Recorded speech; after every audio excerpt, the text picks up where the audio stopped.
आज राधाकृष्णन इंस्टीट्यूट में आज इस वीडियो में आप लोग पढ़ने जा रहे हैं रसायन विज्ञान के कुछ न्यूमेरिकल्स। लास्ट टाइम आपने राउल्ट के नियम और राउल्ट के नियमों पर आधारित क्वेश्चन पढ़े थे। आज हम उससे आगे का कार्य प्रक्रिया में लेने जा रहे हैं। क्वेश्चन बोलिए।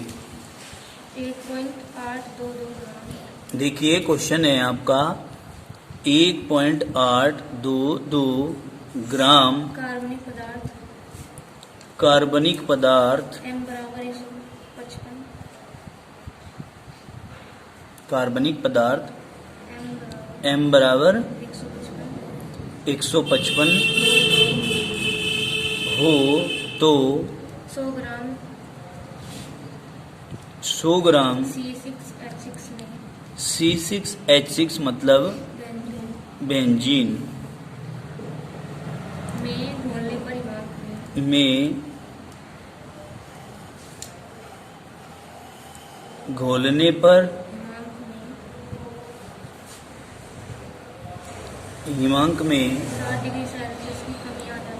60 डिग्री सेल्सियस की कमी आ जाती है। C6H6 के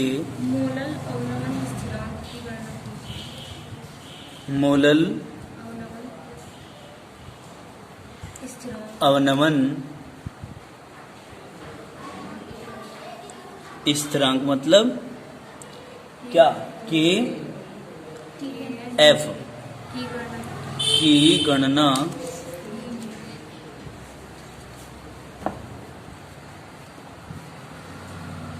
कीजिए। ये है आपका न्यूमेरिकल क्वेश्चन।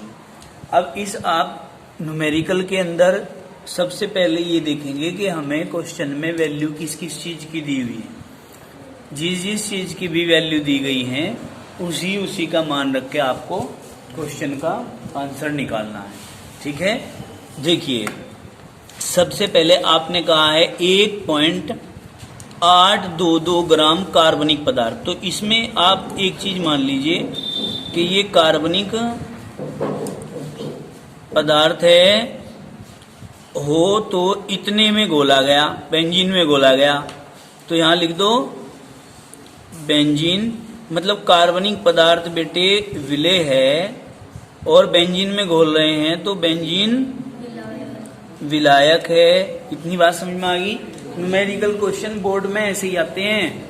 ठीक है जी। और ये होते नहीं, ये भी निश्चित है, ये भी निश्चित है 100% कि ये होते ही नहीं। लेकिन जो बच्चा इनको बड़े ध्यान से कीनली ऑब्जर्व करता है वो आसानी से इनको कर भी लेता है। ऐसा नहीं है कि नहीं कर सकता। ठीक है जी। जब आप इन्हें अच्छे से पढ़ रहे हैं और आपके जहन में ये अच्छे प्रकार से बैठ जाएंगे तो क्यों नहीं कर पाओगे, आराम से कर पाओगे भाई। ठीक है ना। अब देखिए, अब बेटे सभी ध्यान पूर्वक देखेंगे, एडजस्ट कर लेंगे अपने आप देखने का जैसे भी व्यवस्था होगी इधर उधर। अब देखो जहां से भी दिखता हो वहां से देख लीजिए।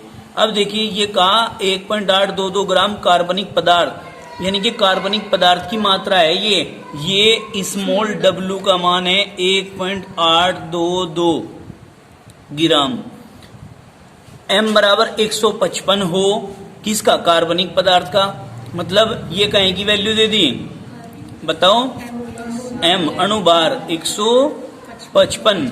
फिर कहा 100 ग्राम बेंजीन में घोलने पर, यानी कि बेटे ये कैपिटल W का मान है 100 ग्राम बेंजीन में घोलने पर हिमांक में 60 डिग्री सेंटीग्रेड की कमी आ जाती है। मतलब कहे का मान है बेटे डेल्टा TF बराबर 60 डिग्री सेंटीग्रेड।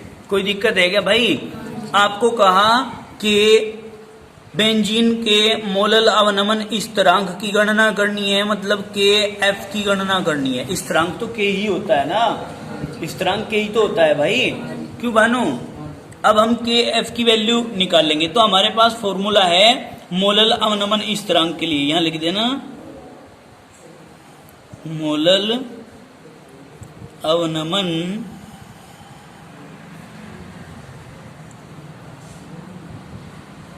स्थिरांक के लिए। देखो वीडियो में भी आप लोगों के पास एक एक क्वेश्चन को ऐसे ही कराया जा रहा है, आप देखते भी होंगे यदि घर पे तो, ठीक है ना। अब इसके लिए हमारे पास अनुभार की और मोलल अवनमन स्थिरांक के लिए एक संबंध आया था, उस संबंध को लिखते हैं m बराबर 1000 गुना KF गुना स्मॉल w बटे डेल्टा TF गुना कैपिटल W। ये आपका फॉर्मूला था भाई। अब इसमें से आपने KF की वैल्यू निकालनी है, तो आप क्या करेंगे, KF बराबर m गुना डेल्टा TF गुना कैपिटल W बटे 1000 गुना स्मॉल w। अब m की वैल्यू कितनी है बेटे, यहाँ देखिए m की वैल्यू कितनी है 155 गुना डेल्टा TF का मान कितना दे रखा 60 गुना कैपिटल W का मान 100 बटे 1000 गुना स्मॉल w की वैल्यू कितनी है भाई 1.822। समझ में आ गई बात, कोई दिक्कत तो नहीं है। अब इस जीरो से तो एक जीरो कट गई, 2 जीरो से 2 जीरो कट गई, कोई दिक्कत है क्या।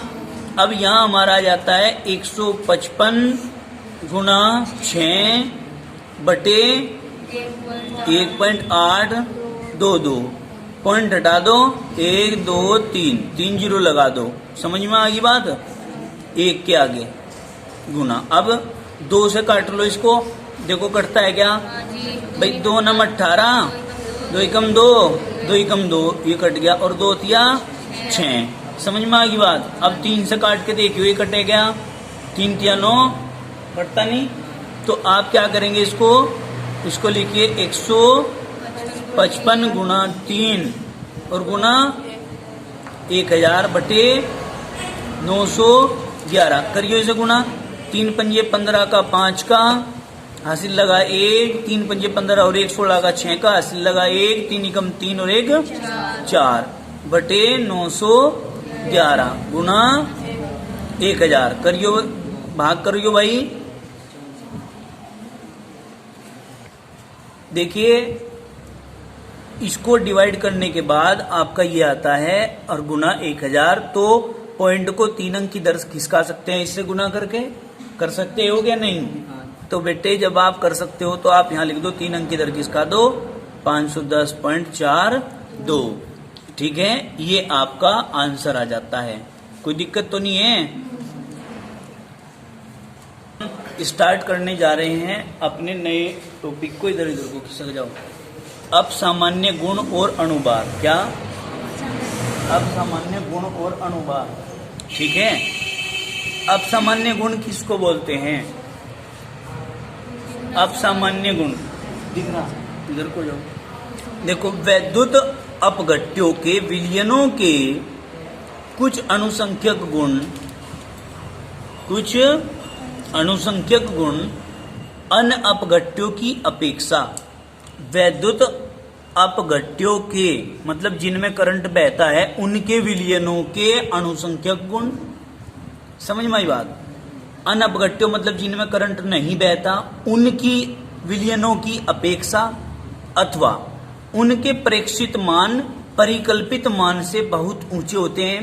प्रेक्षित मान जो निर्धारित होते हैं बिल्कुल कंफर्म, और परिकल्पित मान जो हम कल्पना के द्वारा मानते हैं।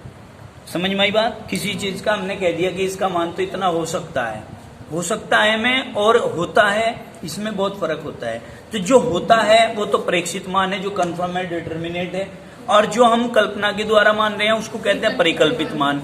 तो प्रेक्षित मान जो होते हैं वो कल्पना करे हुए मान से बहुत ज्यादा ऊंचे होते हैं। क्यों होते हैं, क्योंकि वैद्युत अपघट्यों के आयनन से प्राप्त विलयन में कणों की संख्या अधिक हो जाती है, इसलिए होते हैं।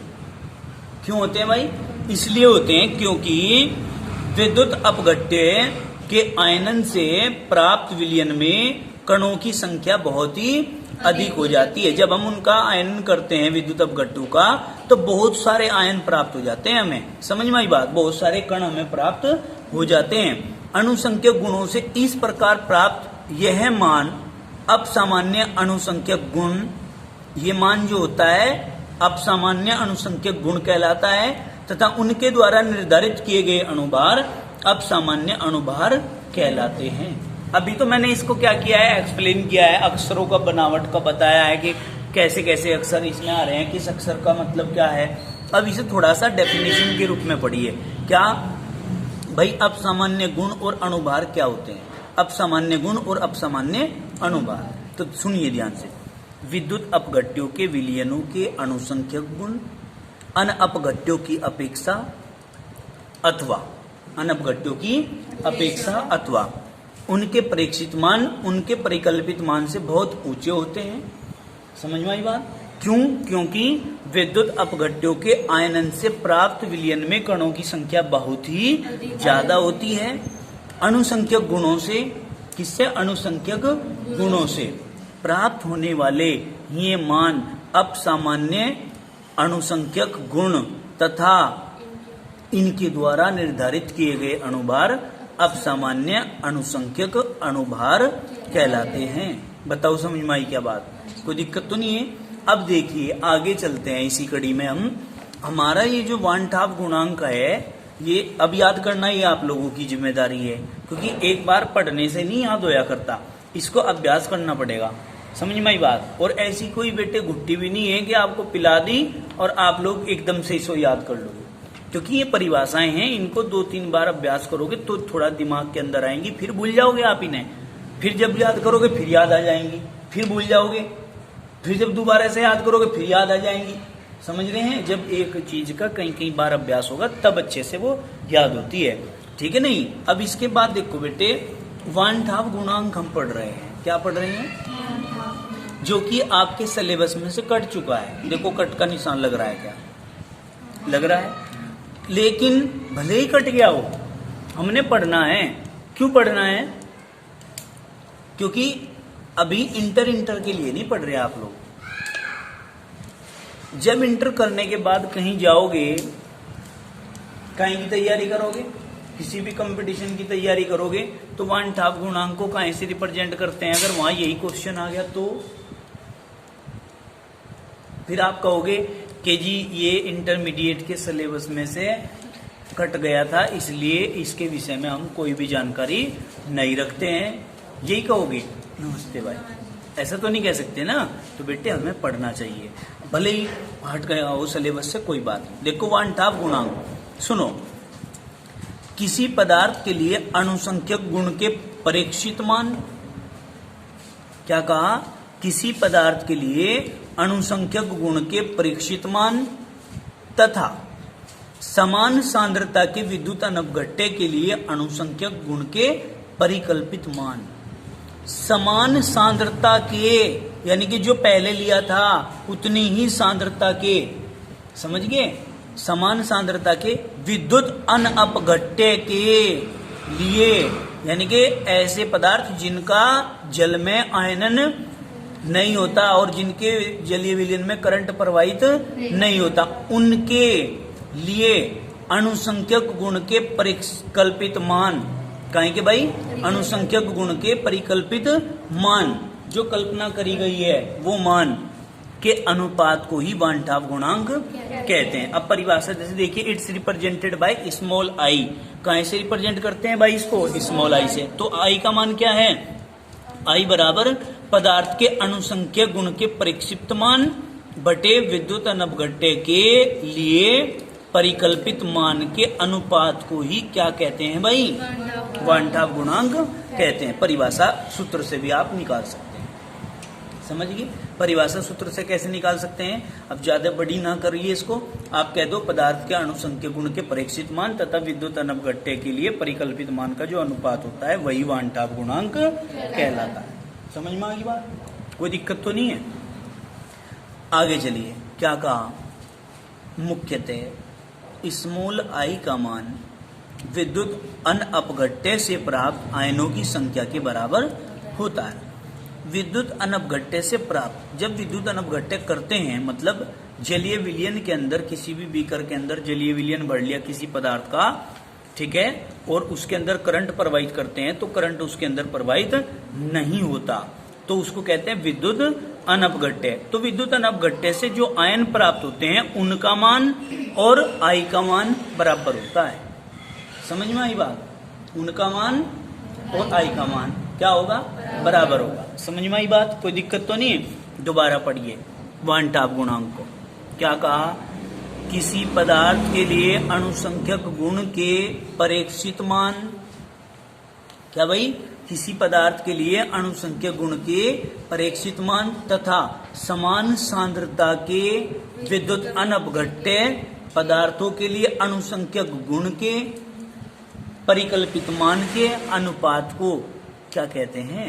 वन टॉप गुणांक कहते हैं। तो बेटे ये फॉर्मूला दे दिया, इस फॉर्मूले को आप याद रखें। ठीक है, अब आगे चलते हैं। क्या कहते हैं भाई? विद्युत अपघट्यों के लिए। ये देखो यहाँ शब्दों का हेरफेर है, इसको भूलना नहीं है। यहाँ विद्युत अपघट्य है मतलब जिनके जलीय विलयन में करंट प्रवाहित हो जाता है, उसको कहते हैं विद्युत, क्या कहते हैं? विद्युत अपघट्य, जिनके जलीय विलयन में करंट प्रवाहित हो जाएगा। ठीक है बेटा, आगे देखिए। उनके लिए समीकरण बनानी है, अणुसंख्यक गुणों का समीकरण। देखो फॉर्मूले हैं बस, और कुछ नहीं है, याद करना है। P बराबर ICRT, ये सांद्रता आ गया बीच में, और वन टॉप गुणांक आ गया, और परासरण दाब आ गया। P बराबर IC इंटू RT, चूंकि C की वैल्यू N/V होती है तो आप यहाँ पे N/V रख देंगे, तो क्या आ जाएगा? P बराबर INRT बटे V, और PV बराबर INRT। समझ में आ गई बात? देखो कैसे, ये देखिए यहाँ P बराबर IN/V इंटू RT, ठीक है, ये आ गया। और यहां से आप क्या कर सकते हो? PV बराबर INRT कर नहीं सकते भाई? कोई दिक्कत तो नहीं है? इस तरह भी निकाल सकते हैं। अब संबंध किसके साथ में? इसका संबंध किसके साथ में बेटे? कवतनांक उन्नयन। डेल्टा टी भी क्या है? कवतनांक उन्नयन बराबर IKB इंटू M। ये फॉर्मूला आ गया, IKB इंटू M। ये कवतनांक उन्नयन स्थिरांक है, वन टॉप गुणांक है। M क्या है? अणुभार है। समझ में आई बात? अब आगे चलते हैं। संबंध किसके साथ? हिमांक अवनमन। डेल्टा TF क्या है बेटे? हिमांक अवनमन। अब ये चीजें उसी की समझ में आएंगी जिसने ये पढ़ी हुई हैं, जिसने ये वीडियो लगातार देखी हुई है सीरियल के अनुसार बेटे। मैं तो, और टीचर्स लोग तो ऐसा भी कर देते हैं हमारे कि वीडियो अपलोड कर देते हैं, पार्ट नंबर नहीं डालते, कभी कभी भूल जाते हैं। लेकिन मैं तो कभी ऐसा करता ही नहीं कि 18 के बाद 19वीं ना डालूं। 18 के बाद 19वीं आएगी, पार्ट नंबर डला हुआ आएगा बाकायदा, अगर आप लोग उसे बेहतर तरीके से देख रहे हो तो। ठीक है ना? और ये आप लोगों के लिए इतना अच्छा एक पोर्शन है कि आप बार बार भी देख सकते हो इसको, 10 बार देख सकते हो। कोई चीज समझ में नहीं आ रही, 3 बार तो ये मैंने ही पढ़ा दिया, 3 बार पढ़ा दिया। और अगर आप इसको रिपीट करेंगे तो 3 बार फिर दोबारा नहीं पढ़ाया जाएगा। वीडियो को रिपीट कर दिया तो 6 बार नहीं हो गया बेटे, इससे ज्यादा तो कुछ हो ही नहीं सकता। ठीक है नहीं? अब आगे देखिए, हिमांक अवनमन के साथ में जो है वन टॉप गुणांक का जो संबंध आता है वो क्या है? डेल्टा TF बराबर IKF इंटू M। समझ गए? ये फॉर्मूला है भाई। अब आप देखिए, वन टॉप गुणांक व वियोजन की मात्रा में संबंध, 1 नंबर में ये प्रश्न पूछ लिया जाता है। क्या? कि वन टॉप गुणांक और वियोजन की मात्रा में क्या संबंध है? ठीक है जी। तो आप क्या कहेंगे? अल्फा बराबर, अल्फा होता है वियोजन की मात्रा, क्या? वियोजन की मात्रा बराबर I-1 अपॉन, ये न्यू है यहाँ, न्यू, क्या बेटा? न्यू -1। समझ में आ गई बात? कोई दिक्कत तो नहीं है? वन टॉप गुणांक बराबर यानी कि वह वियोजन की मात्रा में जो संबंध निकालते हैं वो अल्फा बराबर I-1 अपॉन न्यू -1। न्यू होती है आवर्ती। अब देखो ये क्या है? न्यू, देख लो ध्यान से। न्यू बराबर एक अणु से प्राप्त आयनों की संख्या। आवर्ती कितने अणु प्राप्त होते हैं? किससे? एक अणु से, या अणु से आयन प्राप्त होते हैं? एक अणु से कितने आयन प्राप्त होते हैं, ये ध्यान रखना है। समझ में आ गई बात? एक अणु से कितने आयन प्राप्त होते हैं। जैसे कैसे प्राप्त होते हैं, एग्जाम्पल के रूप में देख लीजिए। जैसे ये वाटर का मॉलिक्यूल है, तो ये एक अणु है, तो इससे कितने आयन प्राप्त हो रहे? एक H पॉजिटिव, एक OH निगेटिव। समझ में आई बात? तो धनायनों की संख्या कितनी है इसमें? धनायनों की संख्या इसमें कितनी है भाई? एक है। बताओ इतनी बात समझ में आई क्या?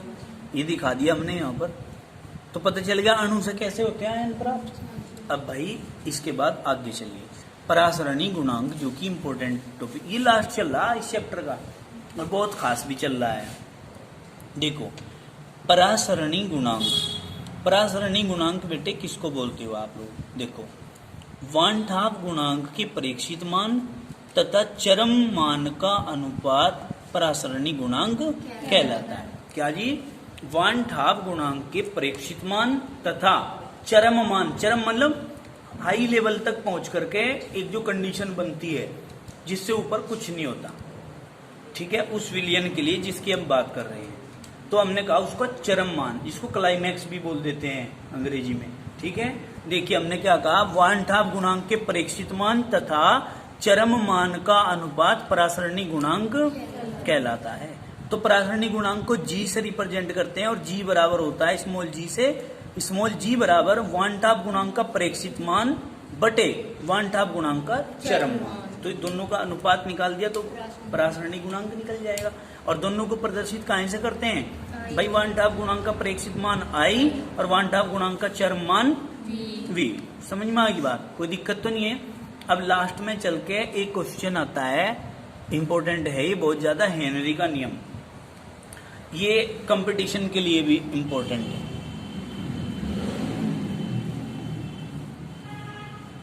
कहीं के लिए?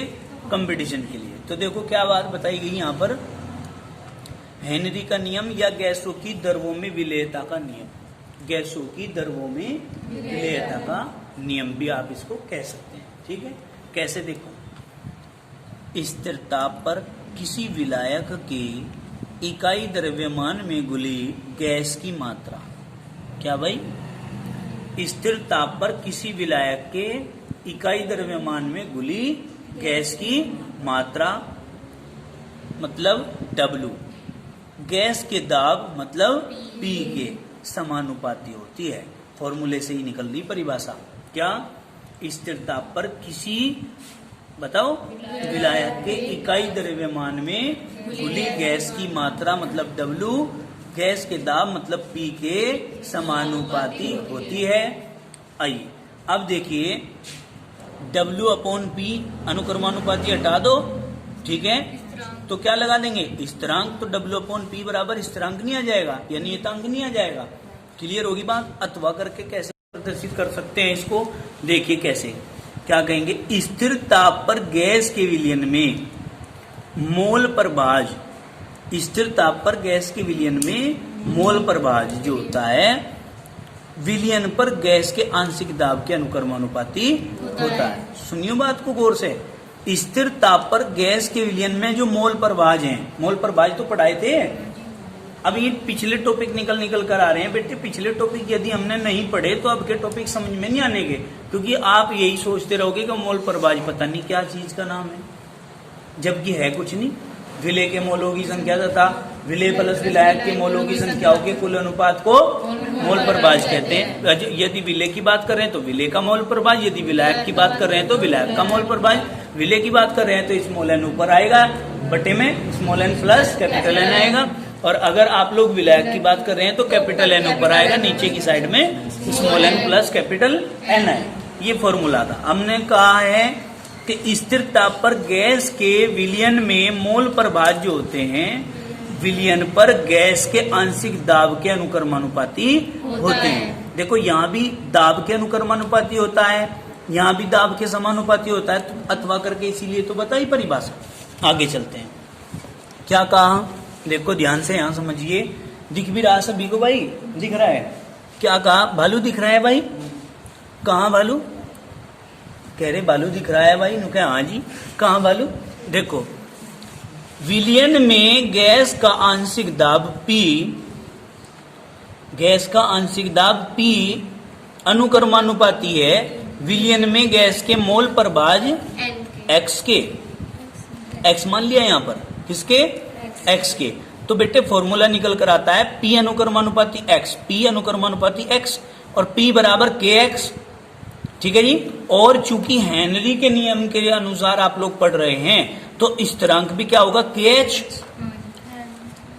ये पॉइंट है, यहाँ ध्यान रखना इसका, क्योंकि जब सबसे पहले हमने इसको पढ़ाया, मतलब पहली बार पढ़ाया, जब खुद पढ़े उस टाइम तो पढ़ लिया, याद भी कर लिया, पेपर में कर भी दिया, लेकिन उस समय बेटे हमें किसी ने ये नहीं बताया कि ये एच आया कहां से जी।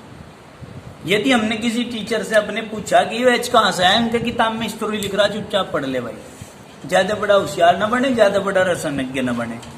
तो हमने क्या करना था, फिर उसे चीज को हम ऐसे ही गाइडों में से सहारा लेकर के एक दूसरे से, बच्चों से पूछते थे, हैं, जब भी हमें पता नहीं चल पाया इन चीजों का तो हमने क्या किया, फिर मजबूरी का नाम महात्मा गांधी सोच लिया, बस इसके नीचे के लगाना तो लगा दिया और एच लगाना तो लगा दिया, पेपर में कर आए।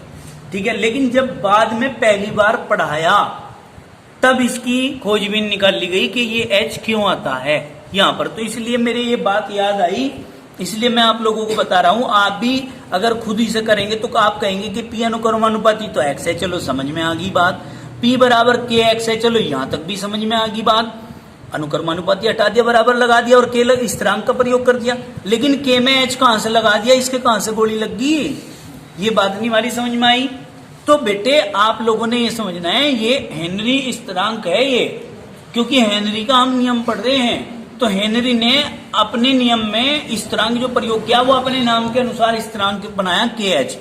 तो देखिए यहां पर कहा वेयर के एच बराबर हेनरी नियतांक, एक्स बराबर गैस के मोल पर भाज, मोल पर भाज मतलब विलेयता। ठीक है जी। अब आप कहते हैं कि जी मोल पर भाज में तो N upon small N plus capital N आना चाहिए, लेकिन यहां एक्स कैसे आ गया, क्योंकि अब मैं आप लोगों से बताता हूं कि मोल पर भाज को हम दूसरे शब्दों में विलेयता भी कहते हैं और विलेयता को हम सोल्युबिलिटी कहते हैं और उसको एक्स से भी रिप्रेजेंट करते हैं। ठीक है।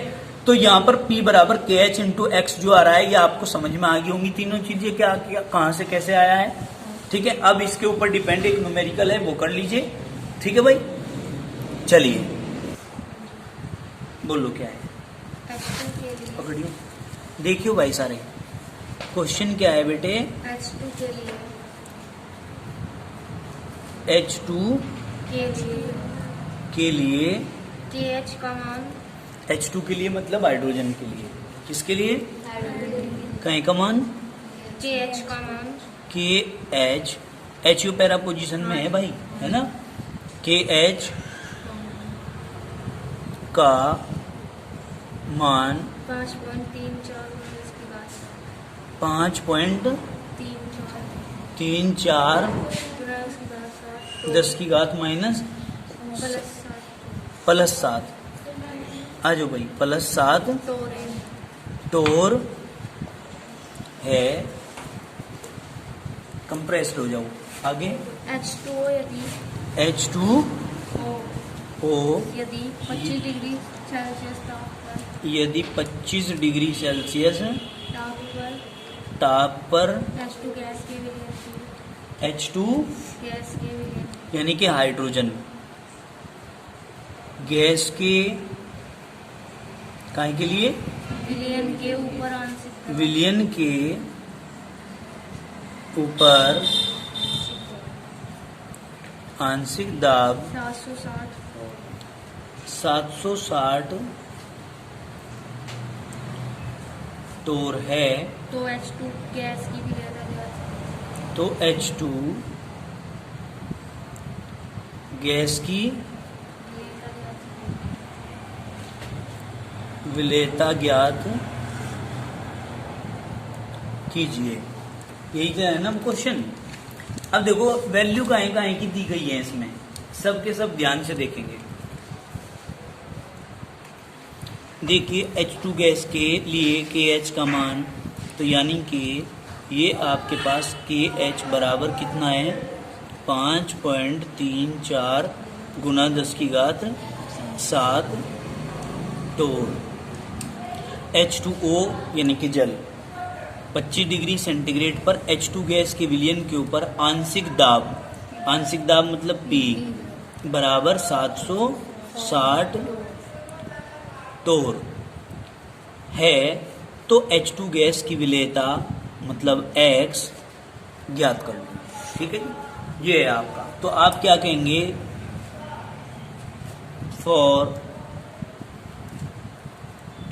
H2 गैस मतलब हाइड्रोजन गैस के लिए हेनरी स्थिरांक के लिए फॉर्मूला क्या आया था P, चूंकि H2 गैस के लिए निकाल रहे हैं तो H2 बराबर के H, चूंकि हेनरी स्थिरांक के लिए है, इनटू, समझ में आ रहा है, इनटू X, और X किसके लिए है, H2 गैस के लिए। बताओ समझ में आई क्या बात। ये आपका फॉर्मूला इसमें रखा जाना है। आपको यहां से XH2 की वैल्यू निकालनी है, काहे कि XH2 की वैल्यू निकालनी है, तो आप कहेंगे XH2 बराबर PH2 अपॉन KH। ये ध्यान रखना है अब फॉर्मूले में रखते समय कि H को कहाँ लिखना है, इनको कौन सा H किसके लिए है। अब ये हाइड्रोजन बहुत से बच्चे तो यही सोचो जाए यार, इसे भी हाइड्रोजन बोल रहे हैं, इसे भी हाइड्रोजन बोल रहे हैं, तो वो चक्कर नहीं समझना, उस गफलत को छोड़ दो। अब छोटे बच्चे नहीं रहे, अब बड़ी स्तर से सोचो, बड़ी सोच से सोचो। ये हाइड्रोजन गैस के लिए, ये हेनरी स्थिरांक के लिए आएंगे पैरा पोजीशन में ही, ठीक है ना। X को और N को और H को थोड़ा सा डिफरेंट तरीके से बनाने का प्रयास करना, कहीं नहीं मैं ना कंफ्यूज हो जाओ। जल्दी में हो जाते हैं, इनमें X का और N का पता ही नहीं चलता, एंड में जाके पता चलता है कि ये N का है, ये N लिख रहा है यहाँ, या X लिख रहा, फिर शुरू से मिलान करो, फिर गड़बड़ होती है। आपके साथ भी होगी ये गड़बड़ अगर आप इसका शुरू से ही ध्यान रख के ना चले तो। चलिए खैर कोई बात नहीं, अब हम सारी की सारी वैल्यू जो हमें दी गई है वो इसमें पुट कर देते हैं बेटे। तो PH2 की वैल्यू कितनी है भाई, बताओ। PH2 मतलब P की वैल्यू हाइड्रोजन गैस के लिए, तो यहां भी H2 लिख दो आप लोग। तो क्या करेंगे, 760 बटे KH की वैल्यू कितनी है बेटे, 5.34 गुणा 10 की घात प्लस के 7। यही तो है। तो मैं क्या करूं, मैं इसमें क्या कर सकता हूं, आप लोग इस चीज को देखिए, इसका सॉल्यूशन करिए। देखो 760 बटे 5.34 पॉइंट हटा दो, 2 जीरो लगा दो, गुणा 10 की घात माइनस, बेटे प्लस के साथ नीचे था, अब ऊपर चला गया, ठीक है ना, कोई दिक्कत तो नहीं है। अब इसका सॉल्यूशन देंगे, सॉल्यूशन करिए। देखिए इसको डिवाइड करेंगे तो 534 ही कम कितनी बार चलेगा, 2 बार तो चलने का नहीं, या 1 बार चल जाएगा, 142.32 गुना 10 की घात माइनस 7। ठीक है भाई, कोई दिक्कत तो नहीं है, देखा नहीं है, नहीं फास्ट, बिल्कुल बहुत फास्ट है कैलकुलेशन, ठीक है नहीं। एक बार बस अनुमान सा लगाना पड़े, बस हुई मिले, बिल्कुल कोई दिक्कत तो नहीं है। तो ये कहीं की वैल्यू आई भाई, ये वैल्यू कहीं की आई बेटे, बताओ मुझे। XH2 की वैल्यू कितनी आई मेरा बेटा, 142.32 इंटू 10 की पावर माइनस 7। ये आपने रखनी है, ठीक है, इस वैल्यू को भूलना नहीं, इसकी जरूरत पड़ेगी बाद में।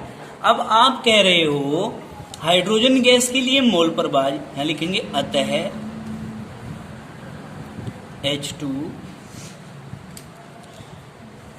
गैस के लिए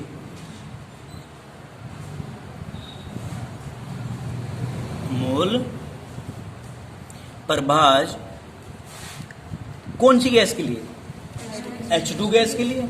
मोल प्रभाज किसको मान रहे हम, विलेयता को, चूंकि हाइड्रोजन गैस के लिए मान रहे तो बेटे XH2 या कुछ और है, और बराबर।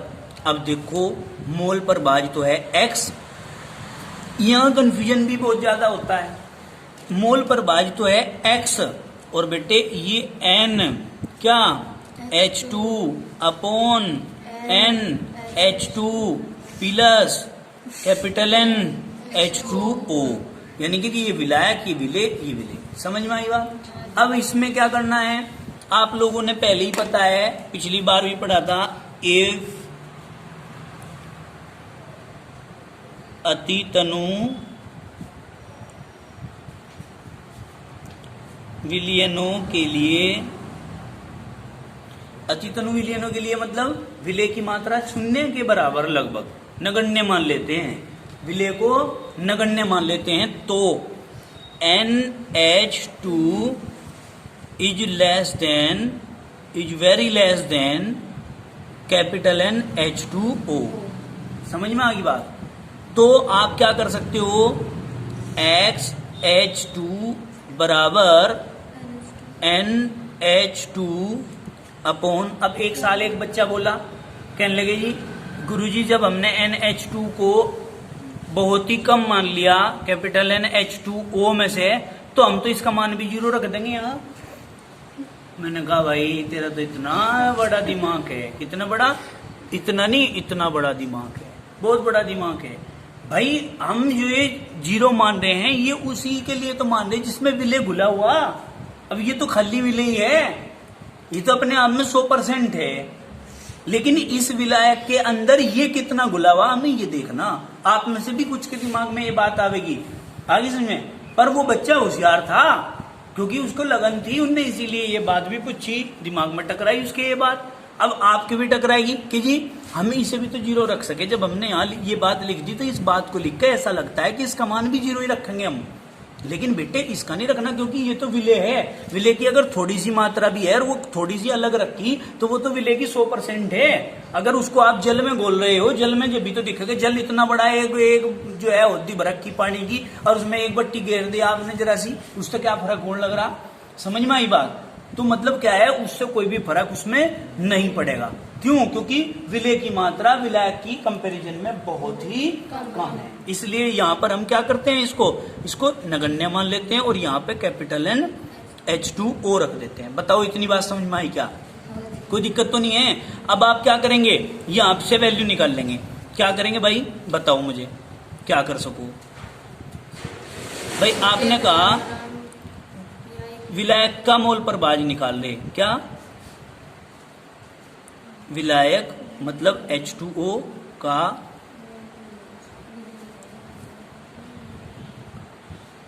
क्या निकाल लोगे? मोलों की संख्या, मोल पर भाज नहीं, मोलों की संख्या बराबर मात्रा बटे अणुभार। मात्रा कितनी? चूंकि 1000 ग्राम में निकाल लोगे आप इसमें भाई, चूंकि 1000 ग्राम में, तो क्या करेंगे 1000 बटे जल का अणुभार H2O होता है, तो 2 गुणा 1 प्लस 16, तो 2 प्लस 16 बराबर 18। तो ये रख दिया बेटे, यहां से इसे को डिवाइड करेंगे तो 55.5 इतनी आती है आपकी। ठीक है, कोई दिक्कत तो नहीं है? कितनी आती है? 55.5। अब हमारा फॉर्मूला क्या था उस चीज को ध्यान करो, और किसके लिए आप लोग कर रहे थे उसका ध्यान करो। तो आप कहते हैं हाइड्रोजन गैस की विलेयता, यहाँ कहा था क्वेश्चन में हाइड्रोजन गैस की विलेयता ज्ञात करिए, तो यहाँ क्या लिखेंगे H2 गैस की विलेयता। विलेयता क्या हो भाई? H2, यही तो निकाल ले हो, बराबर क्या करें बताओ?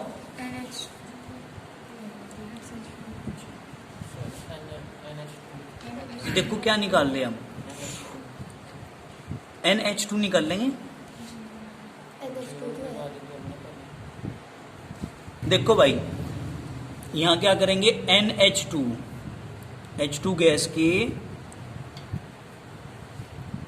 मोलों की संख्या बराबर, यहां इस फॉर्मूले से ले लेंगे क्या, N, बताओ बेटा, H2 बराबर X H2 into capital N H2O। अब तो निकाल लेंगे भाई।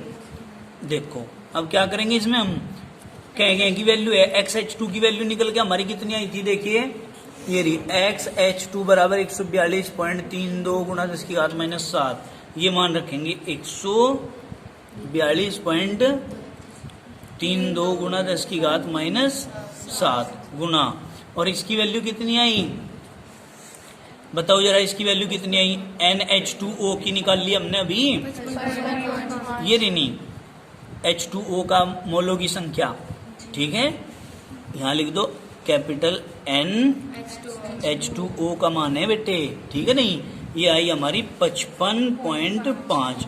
अब इसकी गुणा कर दो, बस करियो गुणा भाई। कितनी आवे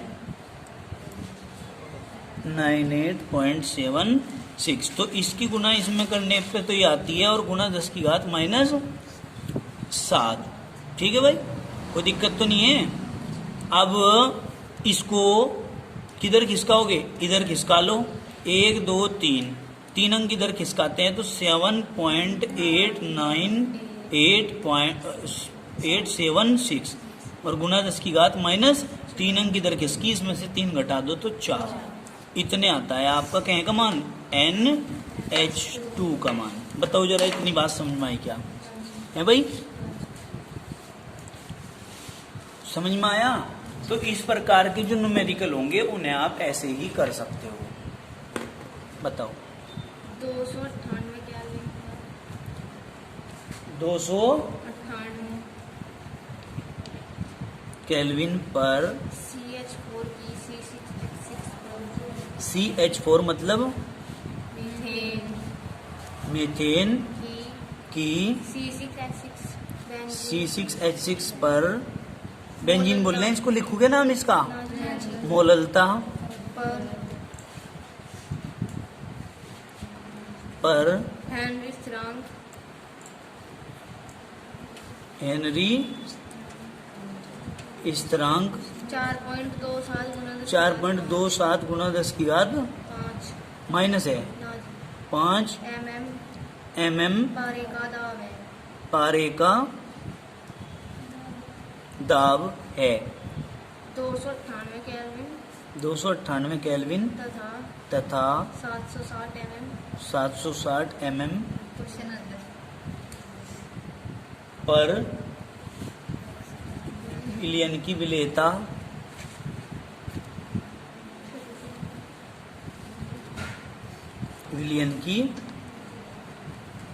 विलेयता ज्ञात करो। कि पहले तो मान रखिए क्या क्या दिए गए। तो बेटे 298 केल्विन पर मीथेन की बेंजीन पर मोललता पर हेनरी स्थिरांक मतलब KH स्थिरांक की तो है ये 4.27 गुना 10 की घात 5 mm पारे का दाब इतना है।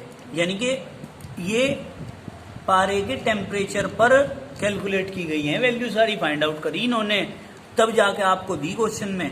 और इसमें P की वैल्यू कितनी दी भाई 760 mm है। विलयन की विलेयता मतलब X निकालनी है, ठीक है नहीं।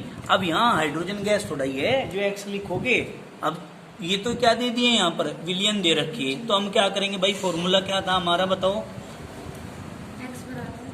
फॉर्मूला क्या था, P बराबर KH इंटू X। अब यहाँ से कहें की वैल्यू निकालनी है, X की वैल्यू निकालनी है भाई, कहें की X की। X बराबर KH P अपॉन KH। भाई X बराबर P अपॉन KH आ जाएगी वैल्यू। अब क्या करेंगे भाई, P की मान कितनी है 760 बटे KH की मान कितनी है 4.27 गुना 10 की घात 5 प्लस की थी। अब देखो क्या करेंगे भाई,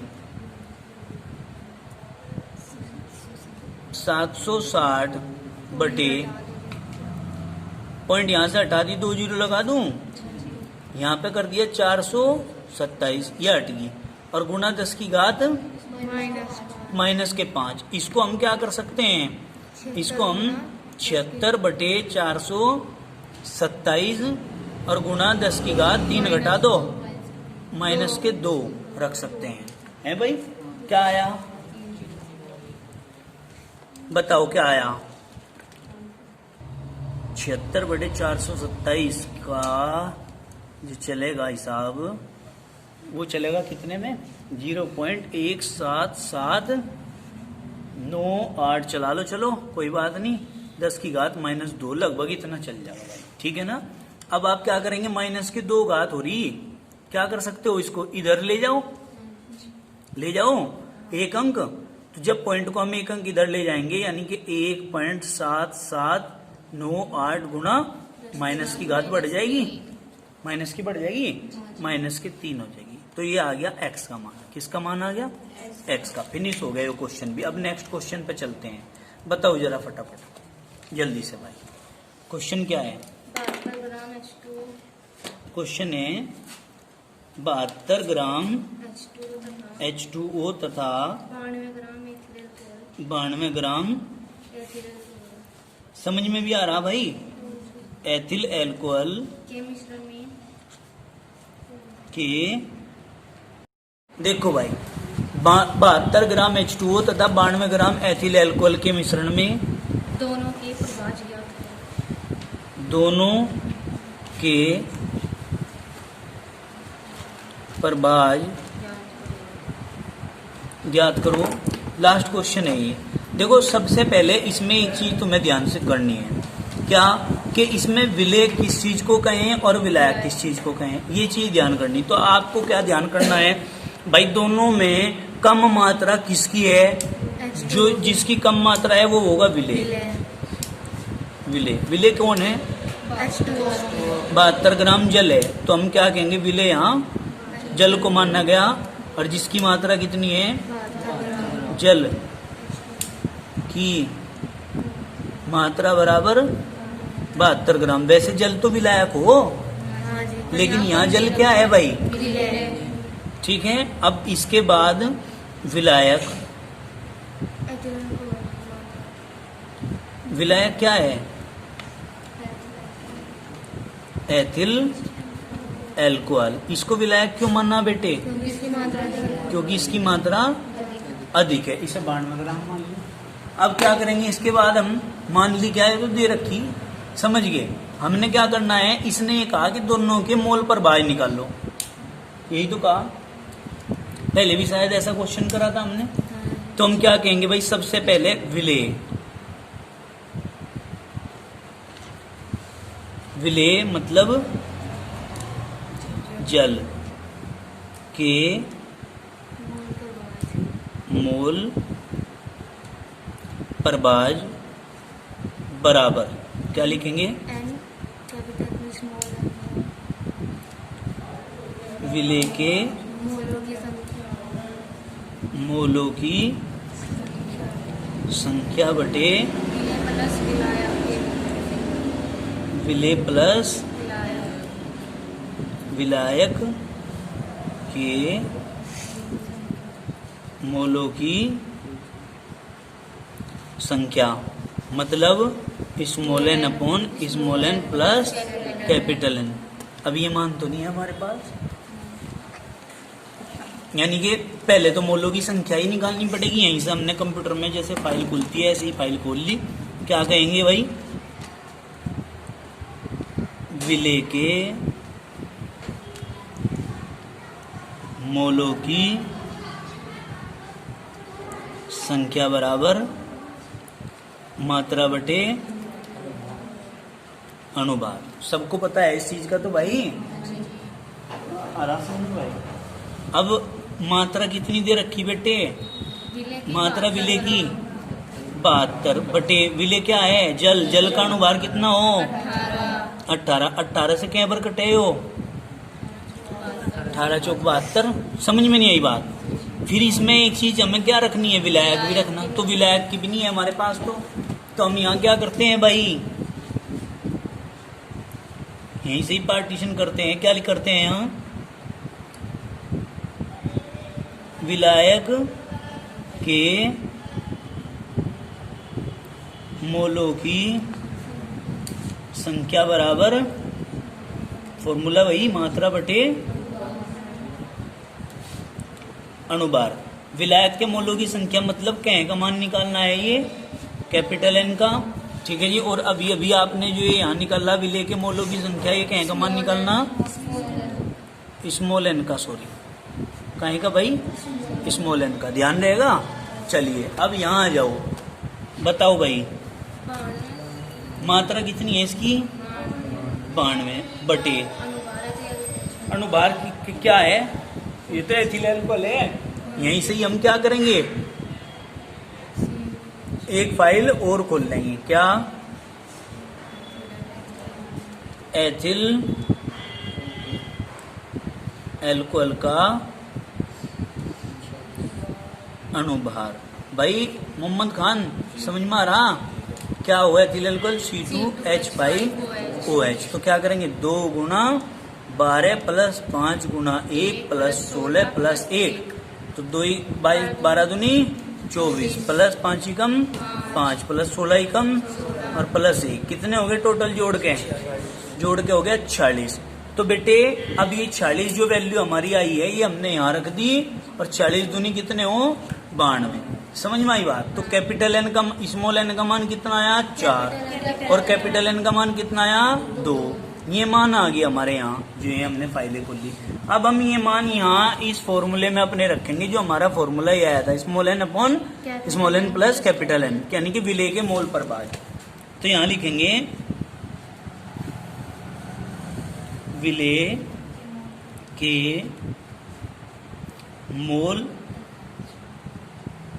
परभाज बराबर स्मॉल एन की वैल्यू कितनी है बेटे 4 बटे 4 प्लस 2, समझ गए, यानी कि 4 बटे 6।